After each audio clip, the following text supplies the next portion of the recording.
ಶ್ರೀಕೃಷ್ಣಾಯ ನಮಃ. ಶ್ರೀ ರಾಘವೇಂದ್ರಾಯ ನಮಃ. ಪೂಜ್ಯಾಯ ರಾಘವೇಂದ್ರಾಯ ಸತ್ಯಧರ್ಮರತಾಯ ಚ ಭಜತಾಂ ಕಲ್ಪವೃಕ್ಷಾಯ ನಮತಾಂ ಕಾಮಧೇನವೇ. ದುರ್ವಾದಿಧ್ವಾಂತರವೇ ವೈಷ್ಣವೇಂದ್ಯವರೇಂದವೇ ಶ್ರೀ ರಾಘವೇಂದ್ರ ಗುರವೇ ನಮೋ ಅತ್ಯಂತ ದಯಾಳುವೆ. ಮಂತ್ರಾಲಯದ ಗುರುರಾಯರ ಪಾದಾರವಿಂದಗಳಿಗೆ ನಮಿಸುತ್ತಾ, ನಮಸ್ತೆ ಸ್ನೇಹಿತರೆ, ನಿಮ್ಮೆಲ್ಲರಿಗೂ ಶ್ರೀ ಅಗಮ್ಯ ಚಾನಲ್ಗೆ ಪ್ರೀತಿಯ ಸ್ವಾಗತ. ರಾಯರ ಅನುಗ್ರಹದಿಂದ ನೀವೆಲ್ಲರೂ ಚೆನ್ನಾಗಿದ್ದೀರಾ ಅಂತ ಭಾವಿಸ್ತೀನಿ. ನಾನು ಕೂಡ ಚೆನ್ನಾಗಿದ್ದೀನಿ ಸ್ನೇಹಿತರೆ. ಹೀಗೆ ರಾಯರ ಅನುಗ್ರಹ ನಿಮ್ಮೆಲ್ಲರ ಮೇಲೂ ಸದಾಕಾಲ ಇರಲಿ. ಹಾಗೆ ಸ್ನೇಹಿತರೆ, ಇದೇ 2025 ಮಾರ್ಚ್ 6ನೇ ತಾರೀಕು ಗುರುವಾರದಂದು ರಾಯರ ವರ್ಧಂತಿ ಮಹೋತ್ಸವ, ಅಂದರೆ ನೊಂದು ಬೆಂದವರ ಕಷ್ಟಗಳನ್ನು ಪರಿಹರಿಸುವುದಕ್ಕೆ ರಾಯರು ಕಲ್ಪತರುವಾಗಿ ಕಾಮಧೇನುವಾಗಿ ಅವತರಿಸಿದ ಜನ್ಮದಿನದ ಸಂಭ್ರಮದ ದಿನ ಸ್ನೇಹಿತರೆ. ಇದೇ ಫೆಬ್ರವರಿ 28ರಿಂದ ಮಾರ್ಚ್ 6ರವರೆಗೆ ಶ್ರೀ ಗುರುರಾಯರ 430ನೇ ವರ್ಷದ ವರ್ಧಂತಿ ಮಹೋತ್ಸವ ಹಾಗೆ 404ನೇ ವರ್ಷದ ಪಟ್ಟಾಭಿಷೇಕದ ಸಂಭ್ರಮದ ದಿನ ಸ್ನೇಹಿತರೆ. ಈ ವರ್ಧಂತಿ ಮಹೋತ್ಸವ ಅಂದರೆ ರಾಯರ ಜನ್ಮದಿನ ಎಷ್ಟು ವಿಶೇಷವಾಗಿ ಬಂದಿದೆ ಅಂದರೆ ಸ್ನೇಹಿತರೆ, ಮಾರ್ಚ್ 6ನೇ ತಾರೀಕು ಗುರುವಾರ ಗುರುರಾಯರ ವಾರದಂದೇ ಬಂದಿದೆ. ಈ ಗುರುವಾರಕ್ಕೆ ಹೊಂದಿಕೊಳ್ಳುವಂತೆ 3 ಗುರುವಾರದ ಸೇವೆಯನ್ನು ಮಾಡುವುದರ ಬಗ್ಗೆ ಈ ಒಂದು ವಿಡಿಯೋದಲ್ಲಿ ತಿಳಿಸ್ಕೊಡ್ತಾ ಇದ್ದೀನಿ ಸ್ನೇಹಿತರೆ.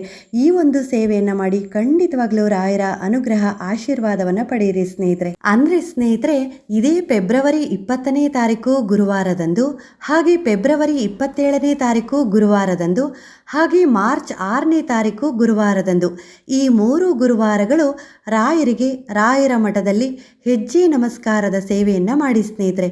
ತುಂಬಾ ವಿಶೇಷವಾದದ್ದು ಹಾಗೆ ವಿಶೇಷವಾದ ಫಲವನ್ನು ನೀಡುವಂತಹದ್ದು ಈ ಸೇವೆ ಸ್ನೇಹಿತರೆ.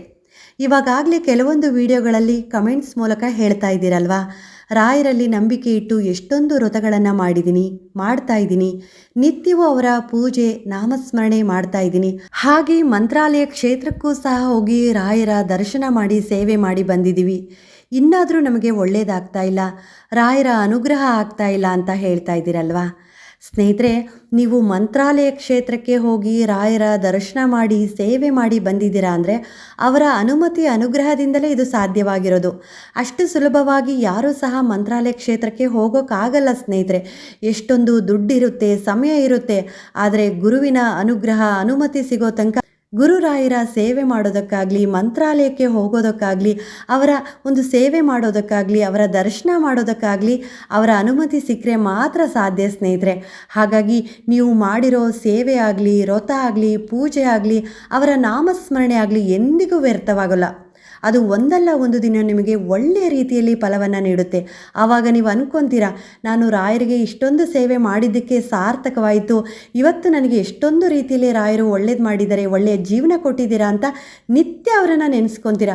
ಆ ರೀತಿಯಾಗಿ ರಾಯರು ನಿಮಗೆ ಅನುಗ್ರಹ ಮಾಡ್ತಾರೆ. ಒಳ್ಳೆಯದನ್ನು ಒಳ್ಳೆಯ ರೀತಿಯಾಗಿ ಫಲವನ್ನು ನೀಡ್ತಾರೆ ರಾಯರು ಸ್ನೇಹಿತರೆ. ನಂಬಿದವರನ್ನ ಎಂದಿಗೂ ರಾಯರು ಕೈ ಬಿಡೋದಿಲ್ಲ. ಹಾಗಾಗಿ ಸ್ನೇಹಿತರೆ, ಈ ಬಾರಿ ರಾಯರ ವರ್ಧಂತಿ ಮಹೋತ್ಸವಕ್ಕೆ ಅಂದರೆ ರಾಯರ ಜನ್ಮದಿನಕ್ಕೆ ವಿಶೇಷವಾಗಿ ನೀವೇ ಉಡುಗೊರೆಯ ರೂಪದಲ್ಲಿ ಈ ಒಂದು ಸೇವೆಯನ್ನು ಮಾಡಿ ಸ್ನೇಹಿತರೆ. ಅಂದರೆ ನೀವು ಯಾರ್ದಾದ್ರೂ ಬರ್ತ್ಡೇಗೆ ಫಂಕ್ಷನ್ಗಳಿಗೆ ಹೋದಾಗ ಅವರಿಗೆ ಒಂದು ಗಿಫ್ಟ್ ಅಂತ ಕೊಡ್ತೀರಲ್ವಾ, ಅವರು ಸಹ ನಿಮಗೆ ರಿಟರ್ನ್ ಗಿಫ್ಟ್ ಅಂತ ಕೊಡ್ತಾರೆ.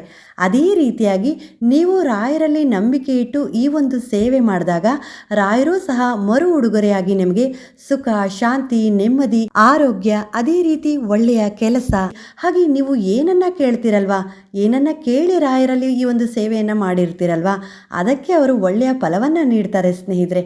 ಅದಕ್ಕೋಸ್ಕರ ಸ್ನೇಹಿತರೆ, ಈ 3 ಗುರುವಾರಗಳು ರಾಯರಿಗೆ ವಿಶೇಷವಾಗಿ ಈ ಒಂದು ಸೇವೆಯನ್ನು ಮಾಡಿ. ಗುರುವಾರದಂದು ಬೆಳಗಿನ ಜಾವ ಬೇಗ ಎದ್ದೇಳಿ ಮನೆಯನ್ನು ಶುಚಿ ಮಾಡಿಕೊಂಡು ಸ್ನಾನವನ್ನು ಮಾಡಿಕೊಂಡು, ಅದೇ ರೀತಿ ದೇವರ ಮನೆಯನ್ನು ಸಹ ಶುಚಿ ಮಾಡಿಕೊಂಡು ಮೊದಲನೆಯದಾಗಿ ದೀಪಗಳನ್ನು ಬೆಳಗಿಸಿ, ಸಾಧ್ಯವಾದರೆ 3 ಗುರುವಾರಗಳು ರಾಯರಿಗೆ ತುಪ್ಪದ ದೀಪಗಳನ್ನು ಬೆಳಗಿಸಿ, ಸಾಧ್ಯವಾಗಿಲ್ಲ ಅಂದರೆ ಕೊಬ್ಬರಿ ಎಣ್ಣೆ ದೀಪವನ್ನಾದರೂ ಬೆಳಗಿಸಿ ಸ್ನೇಹಿತರೆ. ಹಾಗೆ ನಿಮ್ಮ ಮನೆ ದೇವರ ಪೂಜೆಯನ್ನು ಮಾಡಿ, ರಾಯರ ಪೂಜೆಯನ್ನು ಮಾಡಿ, ದೀಪವನ್ನು ಬೆಳಗಿಸಿ ಬೇಗ ರಾಯರ ಮಠಕ್ಕೆ ಹೋಗಿ ಹೆಜ್ಜೆ ನಮಸ್ಕಾರದ ಸೇವೆಯನ್ನು ಮಾಡಿ ಸ್ನೇಹಿತರೆ.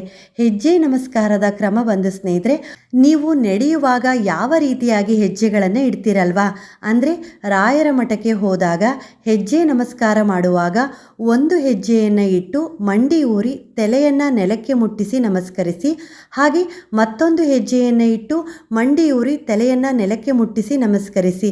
ಇದೇ ರೀತಿಯಾಗಿ ರಾಯರು ನೆಲೆಸಿರುವ ಬೃಂದಾವನಕ್ಕೆ ಈ ರೀತಿಯಾಗಿ ನಮಸ್ಕಾರ ಹಾಕಿದರೆ ಇದು ಹೆಜ್ಜೆ ನಮಸ್ಕಾರದ ಸೇವೆ ಆಗುತ್ತೆ ಸ್ನೇಹಿತರೆ.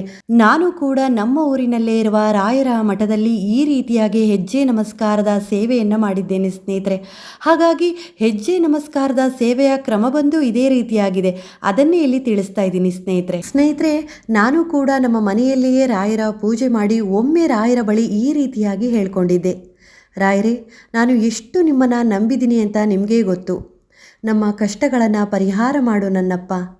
ಅದಕ್ಕೋಸ್ಕರ ನಾನು ಯಾವೆಲ್ಲ ರೀತಿಯ ಸೇವೆಗಳನ್ನು ನಿಮಗೆ ಮಾಡಬೇಕೋ ಅಷ್ಟೂ ಸೇವೆಗಳನ್ನು ಮಾಡ್ತಾ ಇದ್ದೀನಿ. ಮುಂದೂ ಸಹ ನನ್ನ ಉಸಿರಿರೋವರೆಗೂ ಆ ಸೇವೆಗಳನ್ನು ಮಾಡ್ತೀನಿ.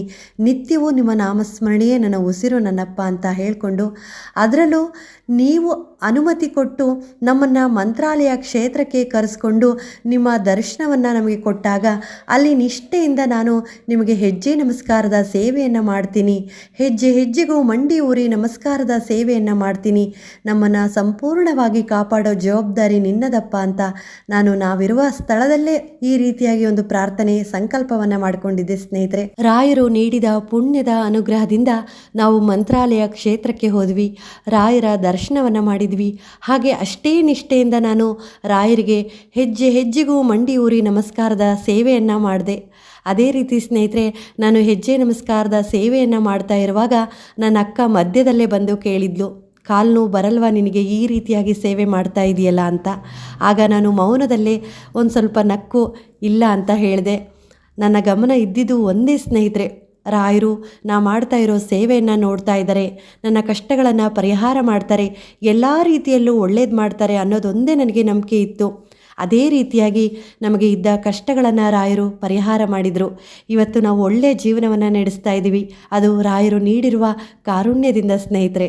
ಹಾಗಾಗಿ ಸ್ನೇಹಿತರೆ, ಈ 3 ಗುರುವಾರಗಳು ನಿಮಗೆ ಅನುಕೂಲವಿದ್ದು ನಿಮ್ಮ ಊರಿನಲ್ಲೇ ಇರುವ ರಾಯರ ಮಠಕ್ಕೆ ಹೋಗಿ ಈ ಹೆಜ್ಜೆ ನಮಸ್ಕಾರದ ಸೇವೆಯನ್ನು ನಿಷ್ಠೆಯಿಂದ ಮಾಡಿ.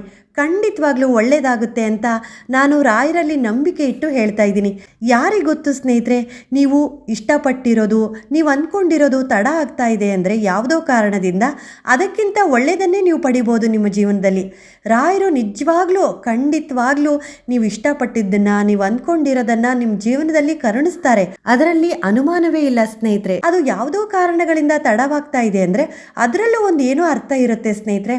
ಹಾಗಾಗಿ ತಡವಾದರೂ ಪರವಾಗಿಲ್ಲ, ರಾಯರು ನಿಮಗೆ ಒಳ್ಳೆಯ ಜೀವನವನ್ನು, ಒಳ್ಳೆಯ ಅವಕಾಶಗಳನ್ನು, ಒಳ್ಳೆಯ ಒಂದು ನೆಮ್ಮದಿ ಸಂತೋಷವನ್ನು ಕರುಣಿಸ್ತಾರೆ ಸ್ನೇಹಿತರೆ. ಆ ನಂಬಿಕೆ ನೀವು ಸದಾ ರಾಯರಲ್ಲಿ ಇಟ್ಟಿರಿ. ನಿಮ್ಮ ಮೇಲೆ ನಿಮಗೆ ನಂಬಿಕೆ ಇರಲಿ, ನೀವು ಸೇವೆ ಮಾಡ್ತಾ ಇರೋ ರಾಯರಲ್ಲಿ ನಂಬಿಕೆ ಇರಲಿ ಸ್ನೇಹಿತರೆ. ಖಂಡಿತವಾಗ್ಲೂ ಒಳ್ಳೆಯದಾಗುತ್ತೆ ಸ್ನೇಹಿತರೆ. ನೀವು ಈ 3 ಗುರುವಾರಗಳು ಹೆಜ್ಜೆ ನಮಸ್ಕಾರದ ಸೇವೆಯನ್ನು ಮಾಡ್ತಾ ಇರುವಾಗ, ಅಂದರೆ ಹೆಣ್ಮಕ್ಳಿಗೆ ಹೇಳ್ತಾ ಇದ್ದೀನಿ, 3 ಗುರುವಾರಗಳಲ್ಲಿ 1 ಗುರುವಾರ ಏನಾದರೂ ಮಿಸ್ ಆಯಿತು ಅಂದರೆ ಹೆಣ್ಮಕ್ಳಿಗೆ ಒಂದು ಪೀರಿಯಡ್ಸ್ ಪ್ರಾಬ್ಲಮ್ ಇರುತ್ತಲ್ವ, ಆ ಒಂದು ರೀತಿಯಲ್ಲಿ ಆದಾಗ ನೀವು 2 ಗುರುವಾರಗಳಾದರೂ ಸೇವೆಯನ್ನು ಮಾಡಿ.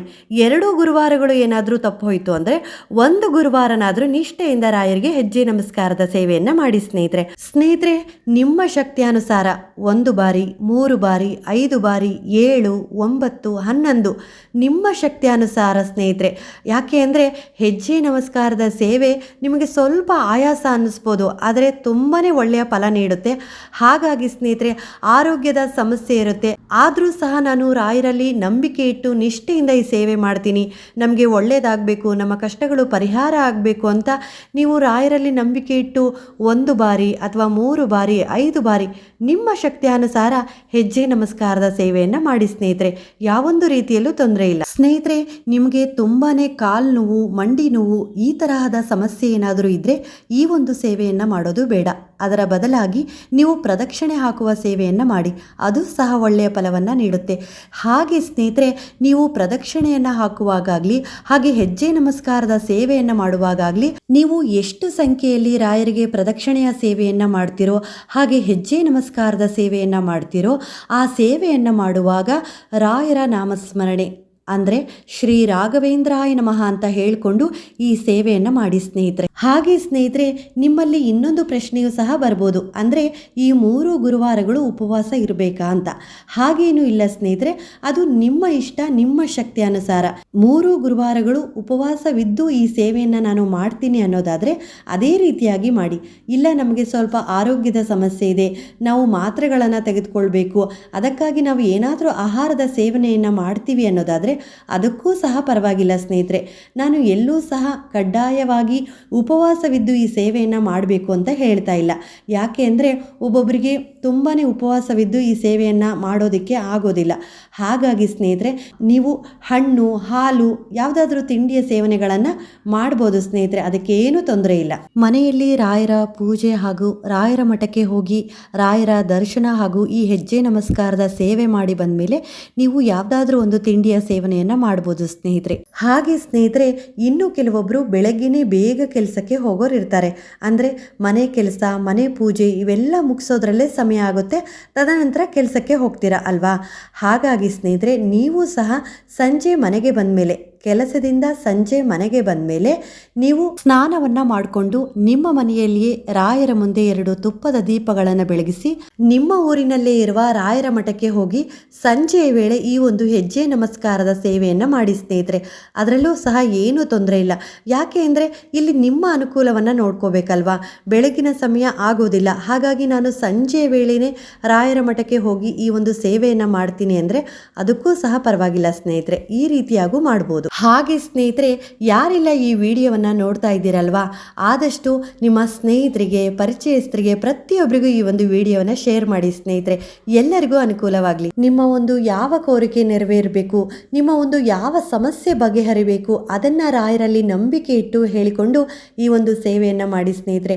ಪ್ರತಿಯೊಬ್ಬರಿಗೂ ರಾಯರ ಅನುಗ್ರಹದಿಂದ ಒಳ್ಳೆಯದಾಗಲಿ ಅಂತ ನಾನು ಹಾರೈಸ್ತಾ ಈ ಒಂದು ಮಾಹಿತಿ ನಿಮಗೆ ಇಷ್ಟವಾಗಿದೆ ಅಂತ ಭಾವಿಸ್ತೀನಿ ಸ್ನೇಹಿತರೆ. ಎಲ್ಲರಿಗೂ ಒಳ್ಳೆಯದಾಗಲಿ. ಶ್ರೀ ಕೃಷ್ಣಾರ್ಪಣಮಸ್ತು.